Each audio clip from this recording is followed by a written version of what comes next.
Hello and welcome back to ParanormalNL Podcast. That's PNL Podcast for short. I'm your host and founder, Jen Noseworthy. Tonight, we're doing a December 31st, 2024 Paranormal New Year's Eve special to help bring in the new year, 2025. This is a pre-recorded show broadcasting on UPRN, United Public Radio Network, 107.7 FM New Orleans, and 105.3 FM Gulf Coast. Listen to ParanormalNL Podcast on UPRN on Tuesdays at 5 p.m. EST. ParanormalNL Podcast is sponsored by the BOG team, a boots-on-the-ground team doing paranormal investigations in Newfoundland and Labrador, Canada.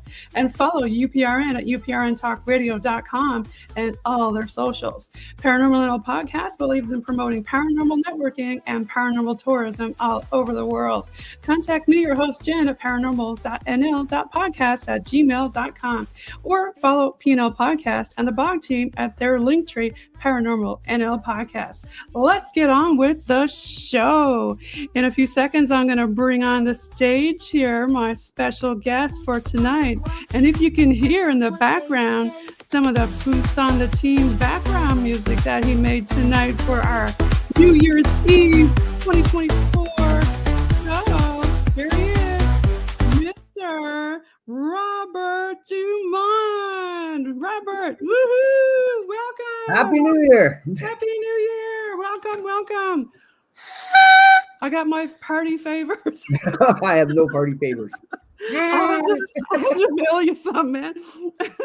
Welcome back to the BOG. Well, you're part of the BOG team, but welcome back again to ParanormalNL Podcast. Later on in UPRN, you'll see Rob again with the BOG team. But Rob, go ahead and introduce yourself. I'll give you time to talk about all kinds of cool stuff that you're doing. All right, sure. Yep. So my name's Robert Dumond. I'm a paranormal investigator. But other than that, I'm also a film producer and an actor, and I'm working on a bunch of really cool projects, and probably tell you a bit more about that later, but yeah. Yep, Rob is a jack of all trades, that's for sure. He was on back in season 1 when I was just doing radio episodes way back when I wasn't on UPRN.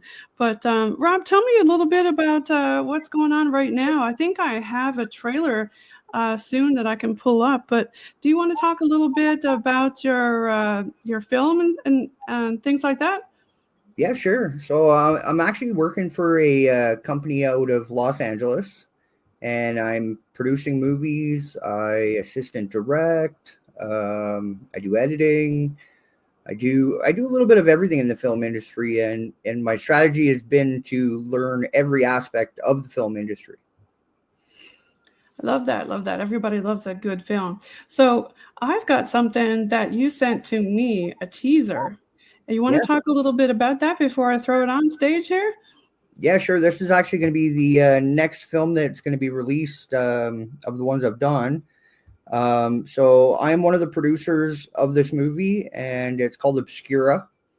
And I think you guys are going to like this one. Okay, I'm going to put it on full screen here, and we'll go ahead and see what it's all about. Roger, Razorman.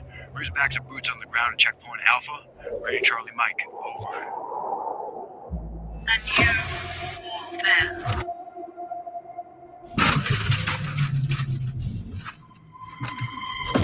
Man, what the hell are those things? Command, are you seeing this? What is obscure?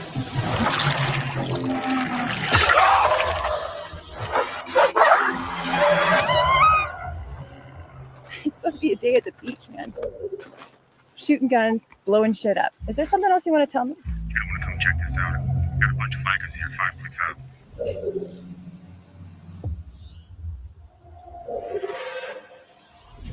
Hands up! You're trespassing on federal land!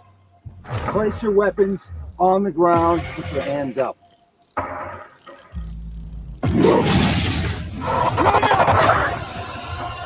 What was that? Is this part of our drill? Obscura. It's here! Allure.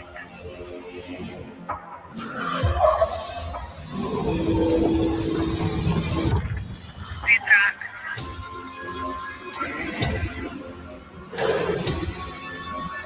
Let's take cover in that building. This side. Dragon 5 gun, Doctor. Hers. Only women lay eggs. You're so caught up, you can't see the snake that's curled up at your feet. They're watching you right from there.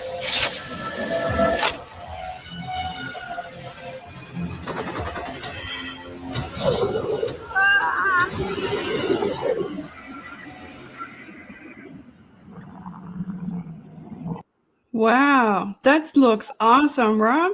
Yeah, and it's got a bunch of great people in it. It's got Jerry G. Angelo. He's on shows like Better Call Saul. He did American Warfighter. It's got Robert Lasardo, the big bad guy from CSI Miami, and Nip Tuck. It's kind of like Alien-esque with military in there. Right. Yeah, like yeah. versus I'm biker kind of deal. definitely looking forward to that for sure. So, Rob, tell me a little bit about how you got into the paranormal. So I got into the paranormal because I had experiences myself at a young age. And later on in life, I was afforded the opportunity because I was a licensed private investigator.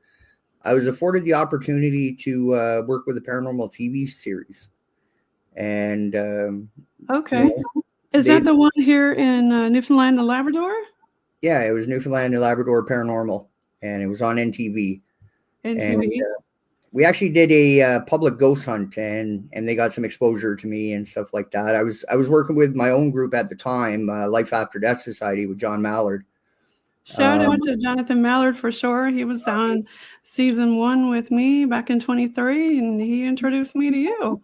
Yeah, and he's a great investigator as well.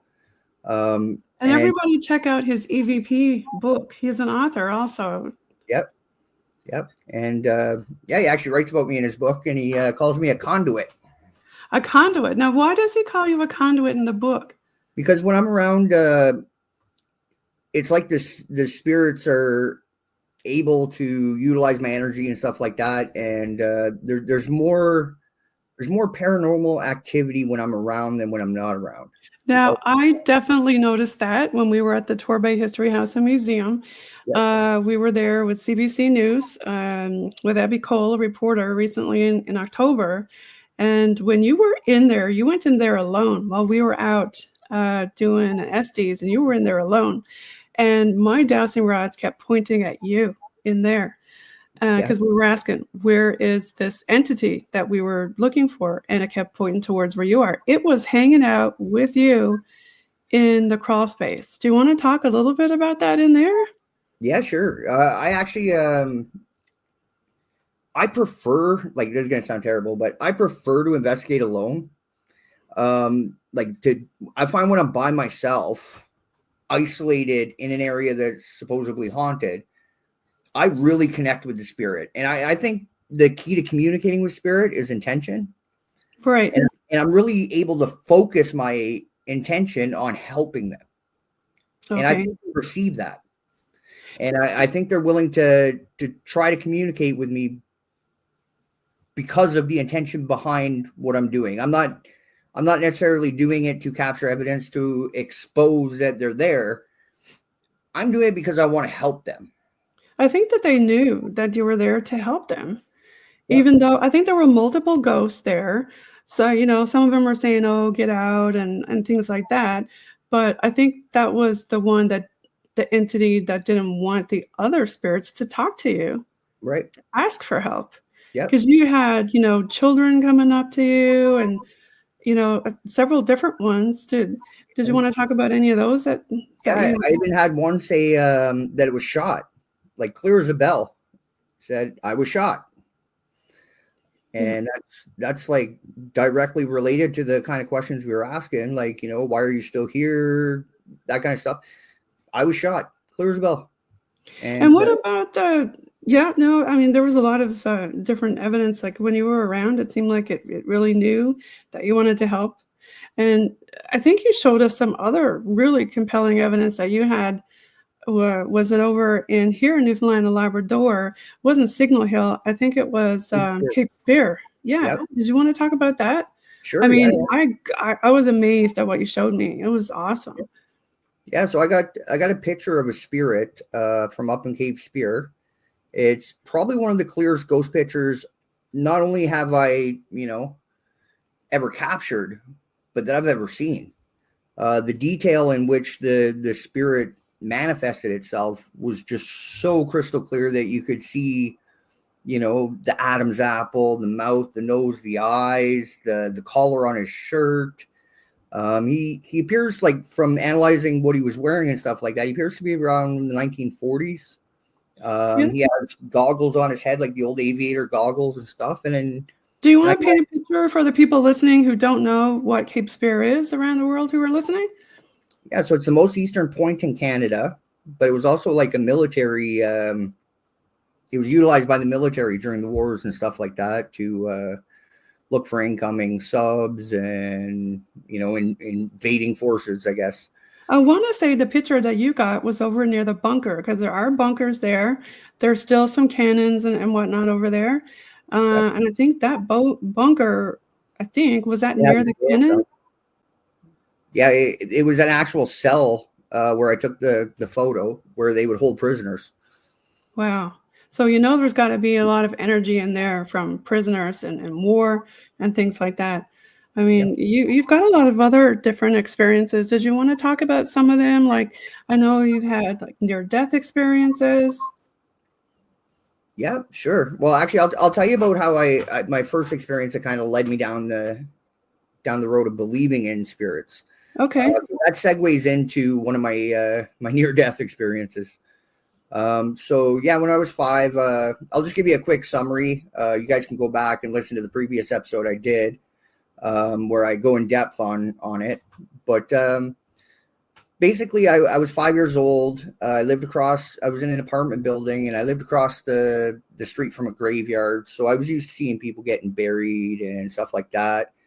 And I was always kind of scared of the ghost. I was the kid with a nightlight all the time because, I didn't want the ghost to get me in my sleep and stuff.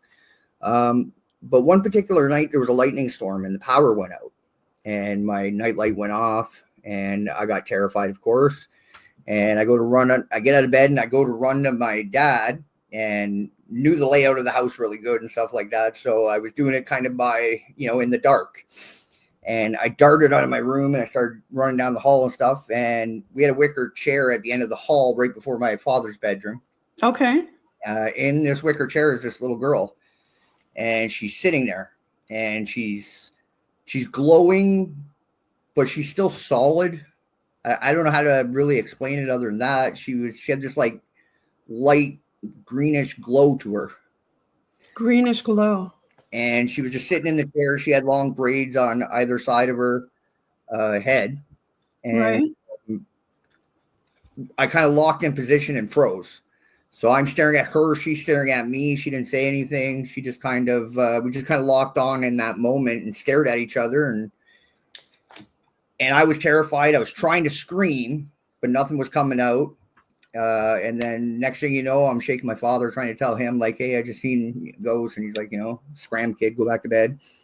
What is it about adults who don't listen to kids with stuff like that, right? Yeah, right. And I wasn't one to ever go to him with stuff like that. You know what I mean? Like, I usually just, would be terrified and just stay in my room. But I felt the need that, at 5 years old, I wanted my father, and I wanted him to know that, I just seen this and stuff like that, because I was scared to death, Right. Yeah. Like you would. So right. what happened after that? All right. So after that, he basically told me to go back to bed, and she was gone at that point and stuff like that, which I was relieved. I never seen that spirit again until I was, I think it was 18, and I'm driving down the highway. I just finished the long shift and stuff like that. And I'm driving down the highway heading home, and the road kind of goes straight and then kind of dips. Right. Okay? So I'm about to go onto this dip where the road dips down, and I'm driving along, and all of a sudden that same girl that I seen when I was 5 is standing in the road. She's a little bit older now, which is bizarre, but she was standing in the road, and she was standing in my side where I was heading. Okay. So I'm heading towards her, and then I realize like, she's standing there, and I go and dart into the oncoming traffic lane. Right. Right where she was standing, a semi came up, crested over the hill, and blew right through where she was standing. So if I wouldn't have swerved in the oncoming traffic lane, I would have been head on with that semi, and I would have definitely died. Oh my gosh. It was moving. So do you think that this entity or spirit, what do you think that was all about? Like, what do you think happened there? I don't know if it's an attachment that was just watching over me. I do feel I have spirits that are watching over me. You know, a lot of people say that you do have guardian angels, benevolent ones who kind of help you along in life. Yep. And I think that for the most part, they're just observers. Like when I was 5, even though that spirit didn't speak, it kind of felt to me, like looking back at it, as if she was just letting me know she was watching. And I wasn't actually supposed to see her. Okay. Right? But I did. And she saw me. And then she was probably, just as freaked out that I could see her as she could see me. And she just walked in this like moment of time. I've had other people say that, that they've seen spirit, but the spirit was just as surprised as the human, that the human could see and interact, right? Right. I think that happens a lot. And I know you've had, now, I don't think we touched on your investigative skills. I mean, you are a paranormal investigator, but that goes pretty deep. I mean, when it comes to investigating, you've got an upper notch on a lot of people in regards to that. Do you want to talk about that? Sure, yeah. So like with the investigating, like having been a licensed private investigator and stuff, I'm used to, finding background information. I've applied it in other ways, like even with the film stuff. I'm working on a TV series that I'm putting together all about pirates and stuff like that. I can't talk too much about it because I'm under NDA. And right. Everybody loves a good pirate, and we got pirates on our logo that you created for us at ParanormalNL. Right. But yeah, I'm a researcher at heart. So I dig deep into stuff.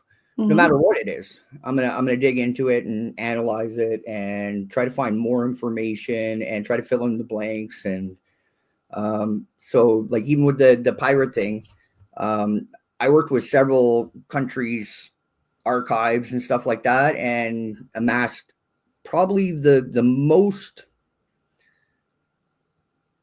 thorough investigation into the pirate Peter Easton than anybody on the planet. I love that. And Tell us a little bit about who Peter Easton is for the folks in around the world who are not quite sure, because the Newfoundland and Labrador has a deep pirate history, because we are in Ireland and we're on the east coast, most easterly coast and point in North America. So anybody coming across, of course, they're going to be plundering over here. So you want to tell us a wee bit about that? Yeah, I can tell you a bit. I can't say too much again because this is who he is, what I'm doing. Right. But yeah, Peter Easton was one of the greatest pirates ever. He's one of the few pirates that ever actually retired, like fully retired from piracy, and lived like royalty after. Wow. He bought entire sections of Savoy. There was a big pirate industry in and around Newfoundland and Labrador back in the day, and a lot of people were hired to protect Newfoundland and Labrador small fishing towns from the plundering. Right. And he was one of those guys. That's how he started out. He was working directly for the Queen, Queen Elizabeth I, and he was here to protect the fishing fleets from the Basque and the French, all the other people that would come and steal all our fish and go back home with it. Right. That's how he started. He was here. Then when she died, when Queen Elizabeth I died, King James took over. And when King James took over, he made peace with Spain, which essentially put Peter Easton out of business. And that's when he had a choice. He could either go back to England or go back to the British. Right. Stopping his pirateering and stuff like that on behalf of the Queen or King at that point. But he could either stop or he could continue doing what he's doing and become a pirate. So that's essentially what he did. He went from like a noble, I'm working for the queen, to now I'm going to be a pirate because I really don't have a choice. I don't want to go back home and be a farm laborer. I'm very good at this. I'm very successful. And if I was keeping everything and not sending it back to the crown, I could be very wealthy. And we have a lot of pirate ghosts and things like that. You'll see a lot of books. For example, Dale Jarvis, he was on Paranormal NL podcast too back in season 1 also, before I was on UPRN. He talks about a lot of different places in Newfoundland and Labrador with pirate-esque type of spirits and ghosts. And I've had a lot of other people like Bud Davidge come on, and lots of other folks talk about down by Buren. There's a heavily amount of pirates down around that area. I think Donnie Love may have even touched on them too when he came on back in season 1. But since we're talking about the ocean, Rob, let's backtrack on the Devil's Toy Box from where it ended up in the ocean. Okay. So I haven't really introduced that story here yet, so I'll kind of delve into that. So basically, I did an investigation with the TV series that I was working with at the time, doing the paranormal investigating.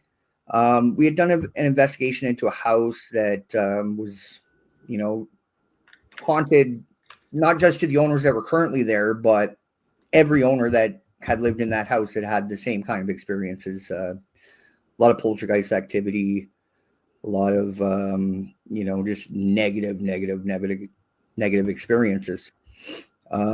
So the homeowners had asked us if there's a way to remove a ghost, please do that. So I'm used to experimenting with, creating things. There you go. I'll light a bit of sage for you. Yeah, perfect. So I'm used to experimenting and trying to, create different devices and this and that. In my research for the paranormal, I want to, what new can we do, or what different stuff can we do that would, help further our cause. So they asked us to remove a spirit. I'd never done that before, so I'm like, and most spirits don't want to be removed, right? No. I mean, they want to live where they're living, right? So one of the things I read about was called the Devil's Toy Box. And essentially what it is it's 6 mirrors, the top, the bottom, and the 4 sides.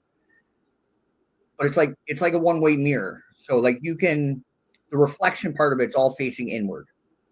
So every mirror reflects upon every mirror, but only from the inside.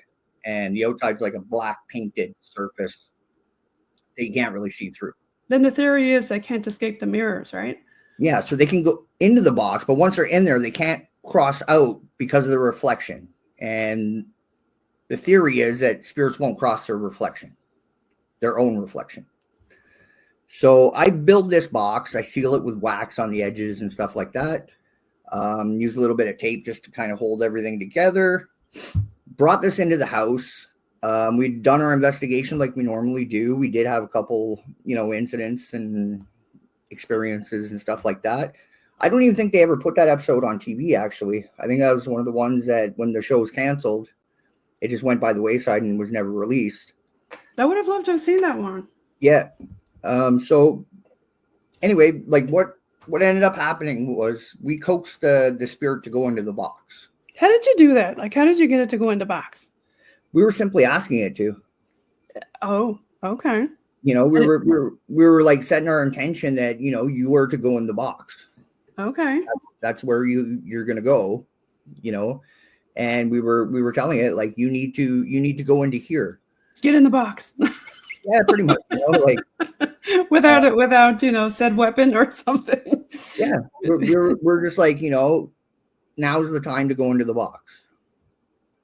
And finish the investigation. Everybody packed up all their gear. We're all heading home. Originally, my idea was just to take that box and throw it in the dumpster and go on about my life and hope that we removed it and check back in with the people and be like, hey, are you still having experiences or is it gone? Right. That's not what happened.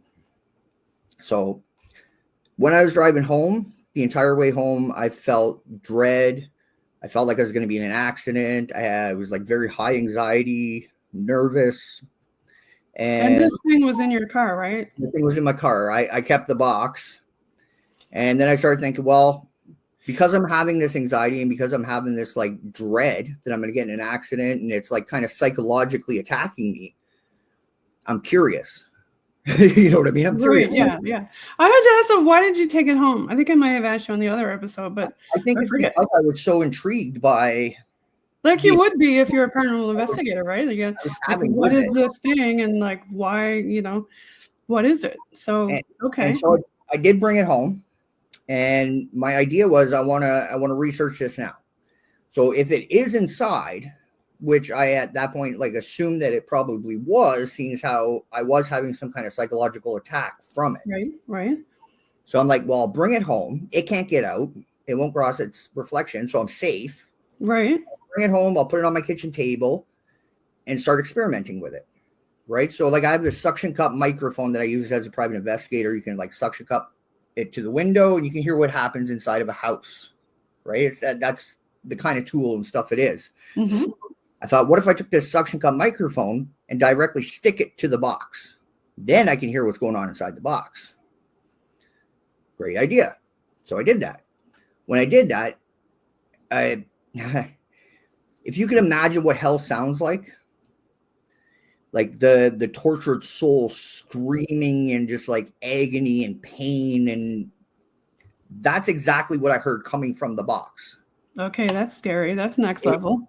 Yeah, it wasn't the one spirit being like, "Hey, bastard, let me out of the box." It was like 100,000 tortured souls in there screaming. Wow. It was like a symphony of tortured souls screaming in pain.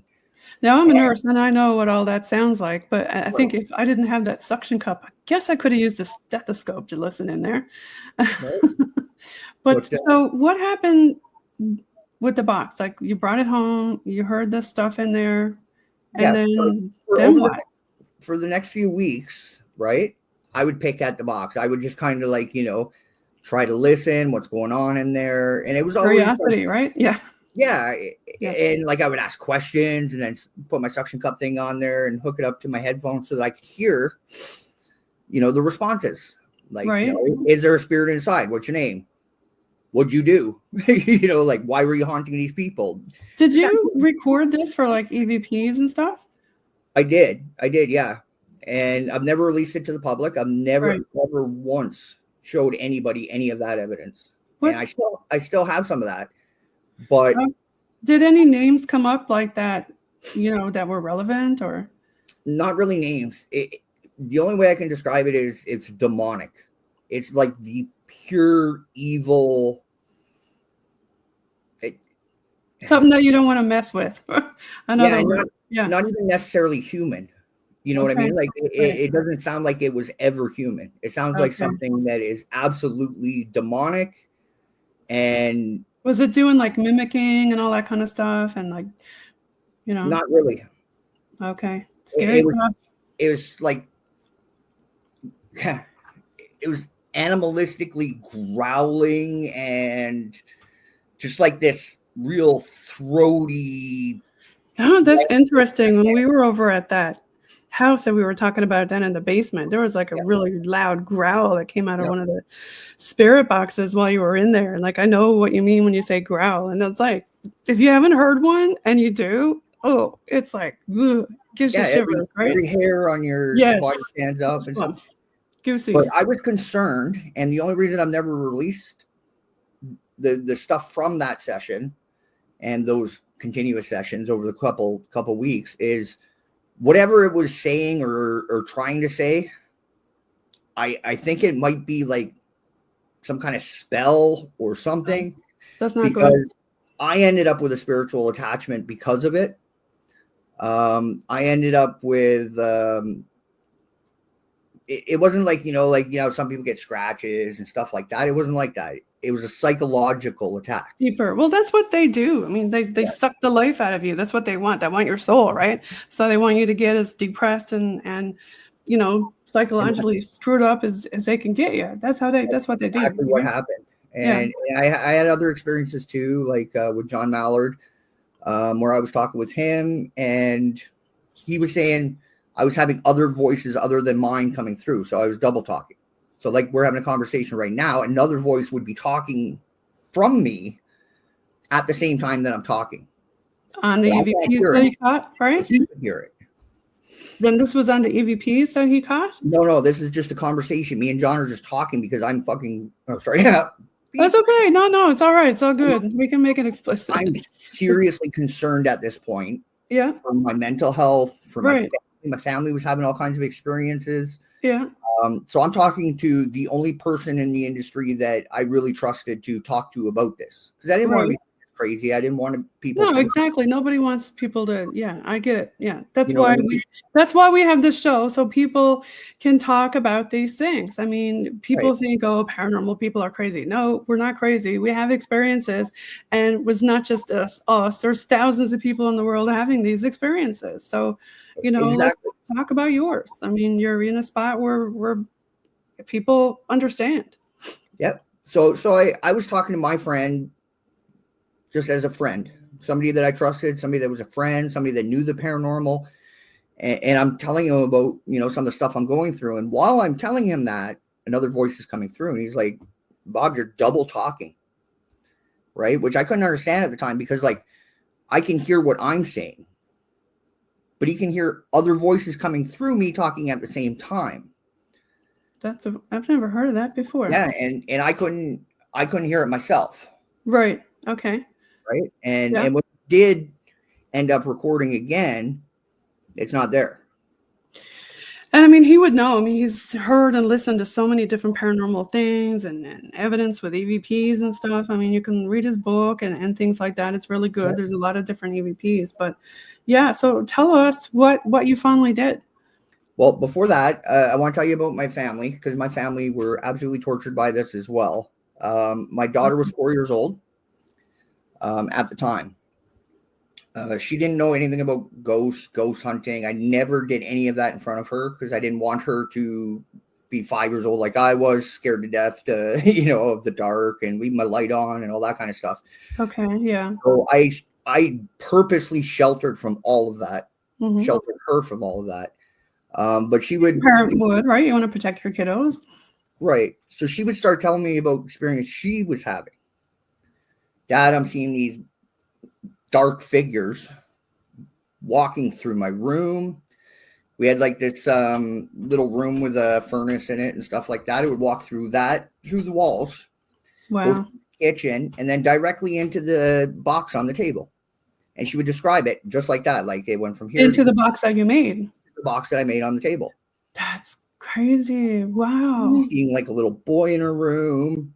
And when kids say stuff like that, yeah, I think that, parents need to listen. I know that, we talk about in the paranormal world how adults, of course, were taught, not to pay attention to it and it's all make believe. But, of course, there's a theory about the pineal gland. I have to throw that out there, how when you're older, it's all dried and shriveled up like a raisin. But when you're younger, it's very active and maybe there's a theory as to say that that's why maybe children see and hear things much more. Yeah. Maybe there's something to that. So yeah, so she was seeing these things and they were going in and out of this box that you brought home. I mean, that's suspicious, right?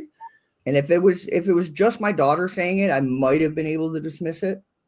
Like, yeah, I might have like just circumstantially be like, oh, well, that's her imagination or something. But my wife was also having multiple experiences as well. One of which I caught. I did post it to Facebook. I don't think it's on there anymore though. But it was actually during New Year's one year. And I was sitting on my couch. Yeah. Me and my wife were doing an EVP session. And during that session, we had all kinds of like different EVPs and stuff coming through. And using the ghost box, we set that up. And as well as through that, we were having all kinds of evidence. So it was like a very active session. Wow. And my house was very haunted even before this whole experience. But this was just like a free for all, and we had all It's ramped it right up 100%. yeah, like there was, right? the energy was like off the hook, especially on that particular night.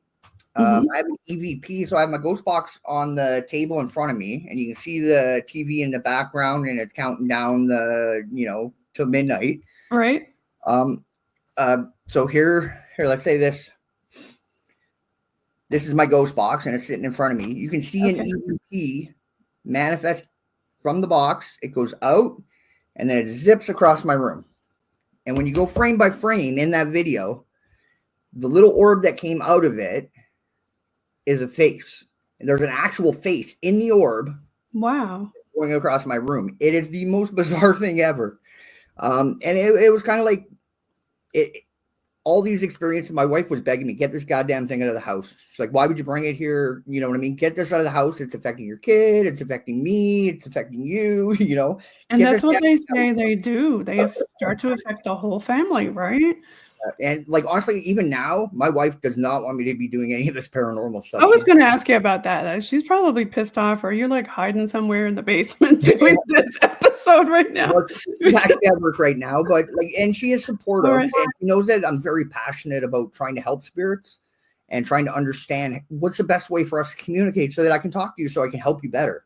But now I have to mention an author who was on it, Teal Gray, and several other different mediums that we have on, and even our own medium in our BOG team, Jessica Williams Newhook, about protection. It's very important. You saw me light that before. I even talked to you about this because I knew we were going to talk about it tonight. So I lit it just as a protection measure.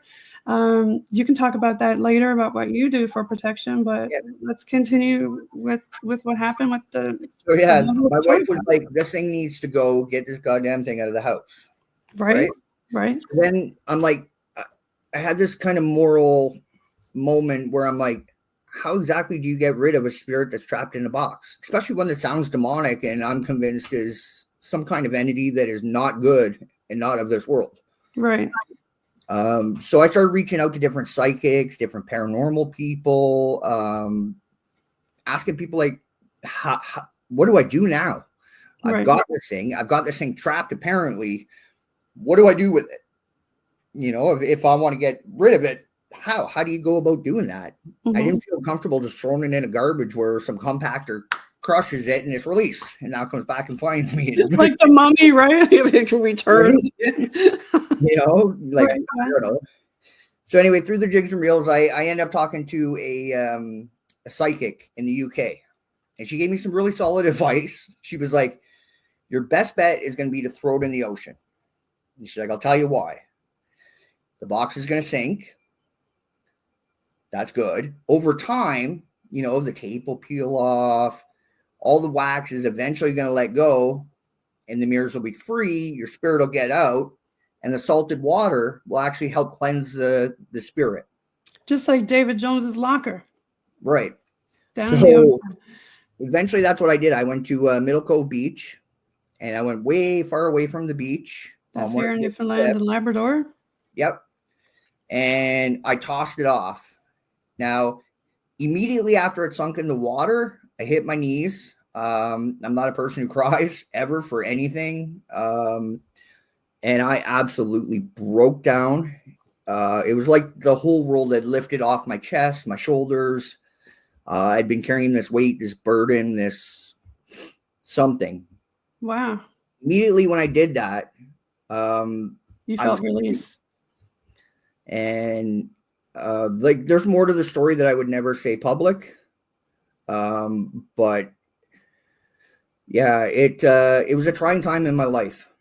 Yes, I mean, anybody who's ever had an attachment, it's not an easy thing to get through. And, you know, there's lots of different people who can definitely help you with that. And it's really important to do protections before and after whatever you're doing. And you know, take Rob's advice. And, you know, if you're going to bring something like this home, there's no joke, right? You got to be careful with what you're at. When I see people egging spirits on. Yeah, no. I don't advise ever doing that. No. And I used to be that guy. You know, I'd always be respectful and stuff like that, but I would be like, hey, come use my energy. I would invite it in. Use me as your vessel. Yeah, that's not a good thing to do because it will do that. If you, like you said, everything is with intention. If you intentionally say, use my body, use my energy, it's going to do that. You know, instead of saying, use the batteries in my device or something, right? Which is a much better approach. Yeah. And I chalk it up to a lesson learned. I will never invite a spirit into me again. Yeah, no, Even if that's it seems like it's a friendly one, I won't invite them in. no, some spirits, are benevolent, and it could be your family or something like that, but you just don't know what you're inviting in. And that's the thing. It could be a bad spirit that's mimicking a good spirit Right. to get access. Yes. So you got to be careful with that kind of stuff. Yep. So I'm just scrolling here through some things here on your social. Yep. And if people want to look for you and find you, I got some of the things that are up here. Yeah. Go follow follow me on Facebook, and I'm not very active on Instagram, or Facebook's where I'm most active, but follow me on all my socials, because when I'm doing projects, all the industry bigwigs, they look at your numbers and see like what kind of following do you have and stuff. So having people following me like truly helps me out. Yeah, everybody likes a good following crowd, and that's another good headshot there. And now, do you want to talk a little bit about this one? Yeah, sure. So yeah, I'm production manager for Military Kids for Kids, and it's a lot of work being a producer, being a production manager, but I truly enjoy it. It's my passion, and I love doing projects that mean something to me. So when we're doing our movies on, PTSD, or if we're doing military movies, I have great fondness for the military. I have members of my family that were in the military. And, since I never did get into the military, it's one way that I can pay tribute to those. And it's a good cause. I mean, and, not only soldiers have PTS, you've also got first responders, and even you've got paranormal people with PTS, because as we're talking, we gave some examples of how you can have things happen. Yep. So it's a big thing in our industry, in our world, shall we say. Yep. So so I love doing that kind of stuff. I love acting. I'm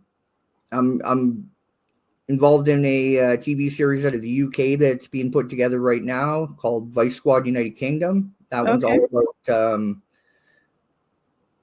it's kind of like a police show, but it's about a vice squad that's going after like human traffickers and stuff. And, that's something I'm passionate about stopping, is human trafficking. And nobody likes that. That's for sure. So that's going to be a really good project, and hopefully through watching that show, we're going to be able to help a lot of people recognize the signs of what does human trafficking look like, and you know what I mean? Yeah, that's another story in itself for sure. With that kind of a topic, and I'm sure there has been a lot of deaths and stuff associated with that are, investigations done on where people are and what happened to them and things like that. Do you want us, I got to give a few shout outs now to you with your involvement here. I'm going to pull up a few different things on this. Is the link tree where you can also follow Rob at a different area, which is the ParanormalNL podcast, the BOG team, and the merch. Do you want to talk a little bit about your merch? Sure, yeah. So I created a bunch of different logos and stuff for the BOG team. So all these logos you see there, that was just my... I had asked him actually to create this one. You see the military-esque in there because of the Newfoundland and Labrador military history, especially paranormally. There's a lot of military paranormal history here. And over to the left, you see a little Bell Island-esque, and Bell Island was a huge motivator, if not the one of the motivators for creating the podcast, the ParanormalNL podcast. And you see a lighthouse here. Well, they can actually see it because that link tree thing is still in the way. Oh, let me move it. Hold on one second. Oh, okay. I got to take this off and pull up another one. Let me remove this one. And the joys of technical things. You can only show one at a time. So, yeah. So I'll go ahead and I'll pull that up. I think I can only pull one at a time up, though. So you can keep talking about just merch in general. So, yeah, I created a bunch of the different digital artwork and stuff for the logos. And, oh, there you go. Oh, Yeah, yeah, that's right what I there. was referring to earlier. So this is the main logo, and we had mentioned pirates. Of course, Newfoundland and Labrador got pirates, and then we got the Kraken there. We've Yep. also got with Hag is in there, and then we've got the lighthouse and the fog, because Newfoundland and Labrador does have a lot of fog. And here's a lot of other logos that he has created. For example, the BOG team logo.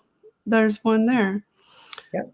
Um, So yeah, I tried to incorporate your ideas of what you wanted to see with my own spin on the digital artwork, and I just tried to create stuff that I think people would like. Yeah, there's a lot of different fun things here. And of course, the BOG team is sponsors ParanormalNL podcasts.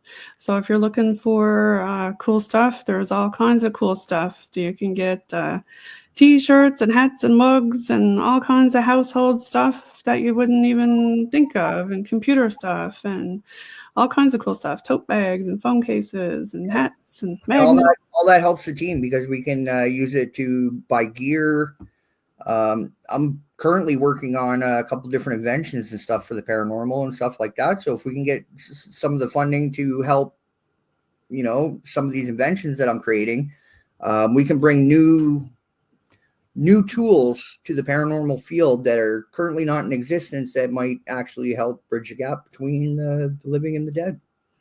And that would definitely be helpful. I always like to try new technology, even though a lot of people say the old technology is sometimes best, depending on what location you are.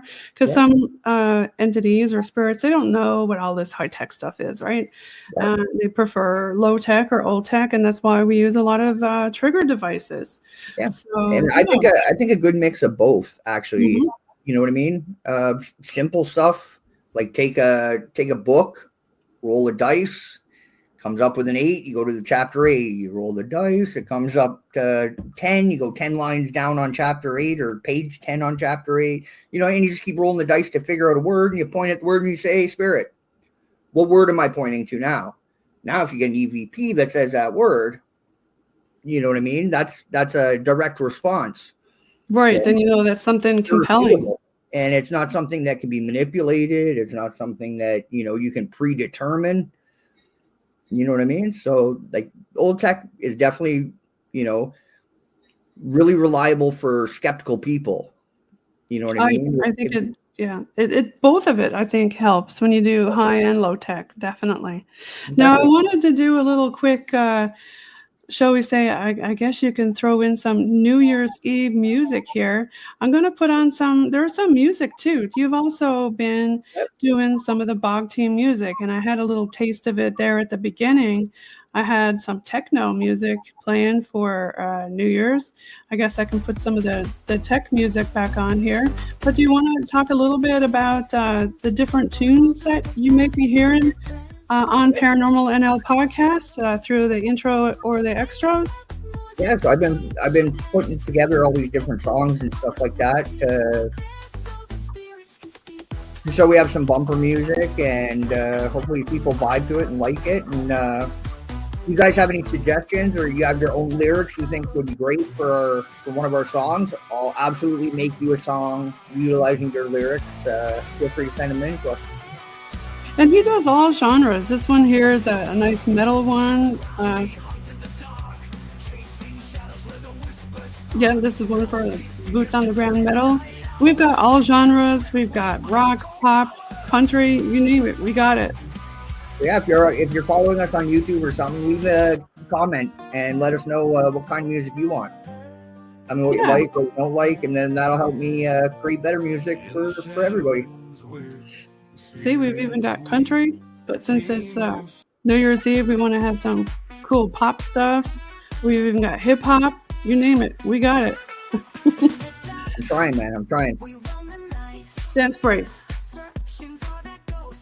So, are you ready to bring in the new year tonight? Yes, I am ready. I'm gonna wake up the neighborhood. This is a horn that I use every year, and I think my neighbors know that it's us. The horn. Yeah. What are you planning on doing tonight? We live up on a hill, so we overlook the whole city. Right. So when fireworks are going off and stuff like that, it's pretty incredible. So I'm ready. I've even already got my confetti and everything ready to go.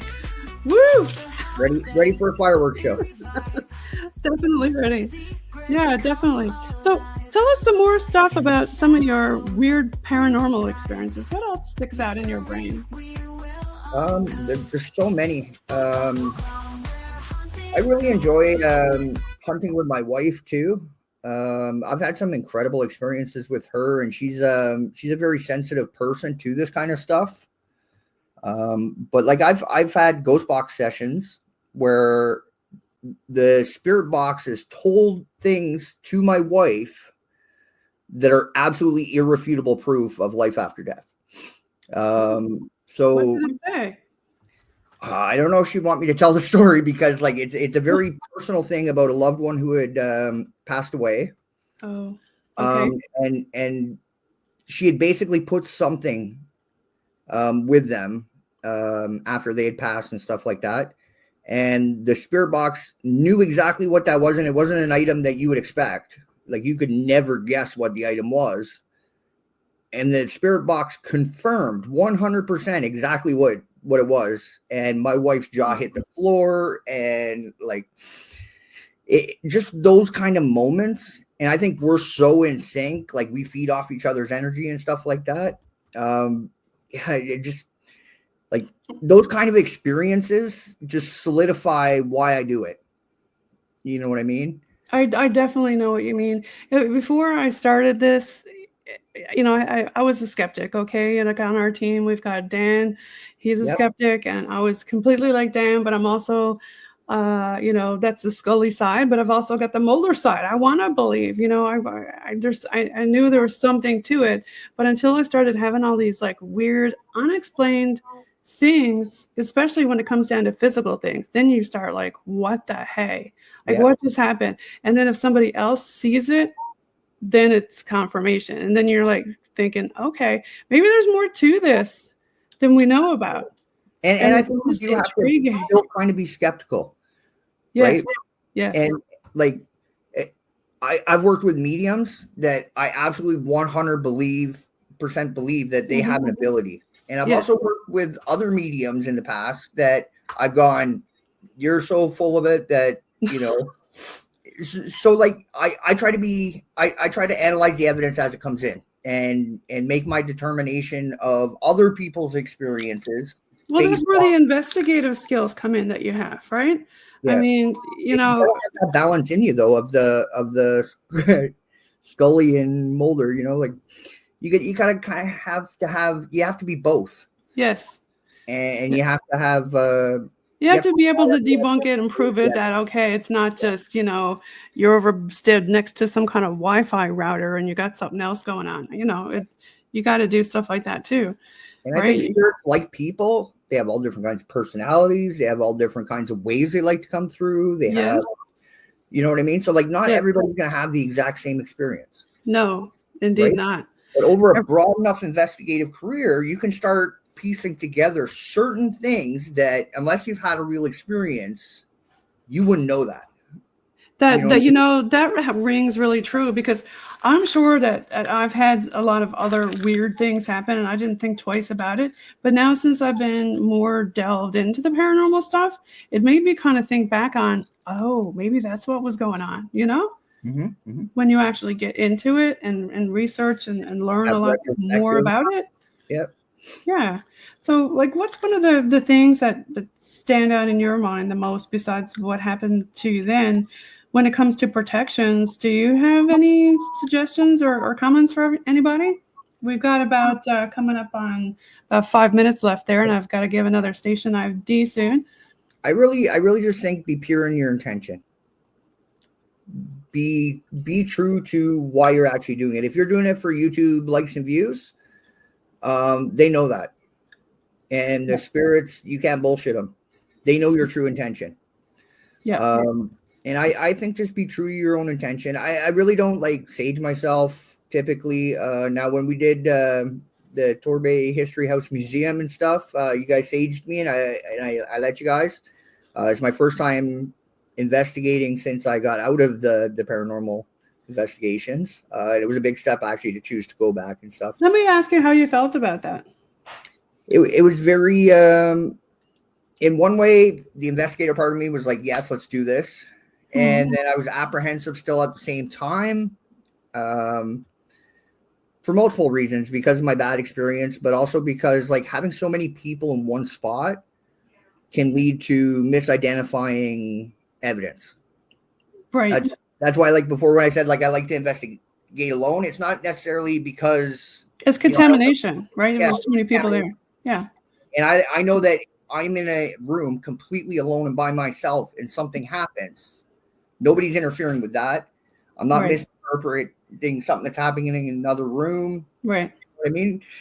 So yeah, like I was on the fence about it all. And coming out of that experience, I was like, okay, well, something's definitely going on there. There, without a doubt, we caught enough evidence, and I seen enough things myself, and my experience in the tunnels by myself, I can 100% say there's definitely spirits there.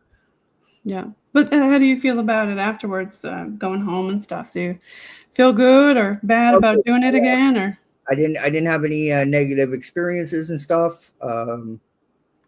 Yeah, I feel good so far. okay. Well, you got the team here for your support, for sure. And it's good knowing that I have people to go to if something does happen. You know what I mean? And that's part of the reason why we all like, kind of being together in the same community. So you have somebody to talk to. And that's a really big thing for sure. So I'm going to put some more music on, and I'm going to do a little bit more of station ID. But again, if people want to find you and look you up or contact you again, if you want to Google Robert Dumond on any search engine, and I'll come up, and you can check out my IMDb, see the movies I'm doing, see the TV shows. I got a bunch of stuff still to be listed. I got plenty of going on for 2025. I'm going to be traveling all over. I'm doing some really big projects coming up with some big names. So stay tuned. Follow me. Watch what I'm doing. Thanks so much for being on tonight, Rob. I'm going to give a station ID, and then we should have a couple of seconds again to come back. And I think we'll put maybe some techno on for our New Year's here. It's weak. A team of souls continue to seek. Through the veil of time, they bravely tread. The boots on the ground in the land of the living. Station ID Paranormal NL Podcast is sponsored by the BOG team. Hear the music in the background, and it's streaming pre-recorded on UPRN, United Public Radio Network, on 107.7 FM New Orleans and 105.3 FM Gulf Coast. UPRN is a 30-year-old award-nominated FM station with a large podcast division that calls New Orleans home. As pioneers in the ever-changing and ever-evolving world of podcasts, UPRN brings the absolute best productions in various genres, which include but are not limited to metaphysical, current events, lifestyle, sports, holistic, politics, and news. The network also has a wide range of shows that collectively delve into topics which would be deemed high strangeness, including the paranormal, ufology, cryptozoology, ancient technology, civilizations, esoteric, occult, conspiracy theories, and anything else that would be considered unexplained, supernatural, and out of this world. So everybody, I hope you all have a great New Year's Eve. Gotta blow the horn again. Woo! Happy New Year 2025! Rob, I'm gonna turn the music down again so we can chat with you a little bit more before we peace out. Yep. Yes, tell us a little bit more. You got about 30 seconds. Give a little New Year's Eve shout out there. Yeah. So shout out to my family. Shout out to my BOG family. Shout out to everybody in the United States listening. Shout out to everybody around the world. Hopefully 2025 brings peace and love to everybody. Peace and love, everybody. Happy New Year. Happy New Year, guys. Happy New Year. I'm going to put on some more music. There we go. This is my style. Good. Woo! Happy New Year! 2025. Woo! Happy New Year! Yeah.